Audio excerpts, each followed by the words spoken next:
You reveal in the book that you were tempted to run for president again during the disastrous Trump presidency, at one point thinking the third time may be a charm. So why did you ultimately decide against it? You know, for a number of reasons. I mean, one, I really did think in 2020 that he had to be beaten, and Joe Biden could do that. And I felt that from, you know, the beginning of the primary season because of the durability that you recognized. And I didn't, you know, I didn't want it to be personal, me against him. I wanted it to be about his record as president, the 4 years that he presided over. And I thought that that would be very difficult if I were the candidate. And if you look at that race, and this is for all the political junkies, and I know there are some of you out there, you will remember that the Electoral College makes it very difficult to win for Democrats. And when I won by nearly 3 million votes in the popular vote, I lost. Wait a minute. No, I know, but yeah. You know, I lost by like 77,000 votes, right? So just think about that. If, you know, 50,000 votes had gone differently in 3 states, the outcome would have been different. So fast forward, 2020, to go to Katie's question, Trump got a lot more votes. I mean, people looked at what he did and failed to do during COVID, at everything else that happened during those 4 years, and said, hey, we like that.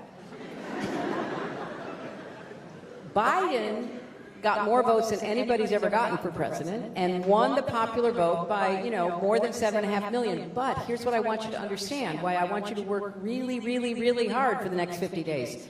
He only won the Electoral College by 100,000 votes. So just think about that. 51,000 votes the other way, even though he won an overwhelming popular victory. So we are living in a divided country. And we can't understand, and the other side can't understand, you know, why we feel so strongly about what we want to see in our government and in our you know, society, and they are feeling exactly the same way about us. And so the only thing to do, and it's labor intensive, which is why you're seeing the vice president and Governor Walz literally crisscrossing the same states over and over again. I mean, one additional bad thing about the Electoral College is you don't campaign to the whole country.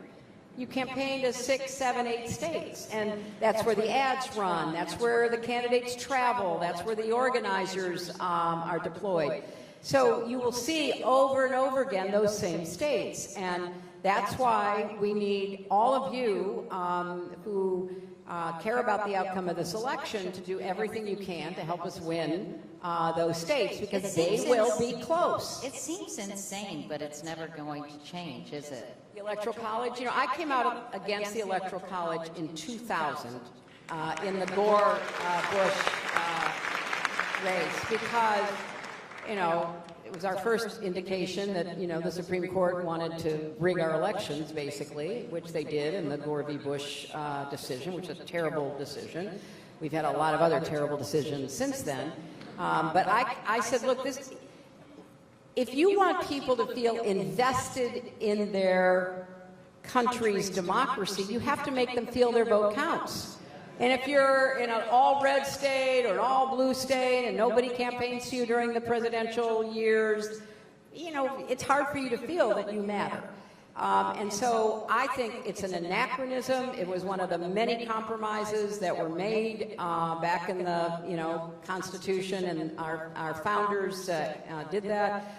Honestly, you know, we should do away with it. I think the chances of that ever happening are absolutely zero. But we should at least keep making it an issue.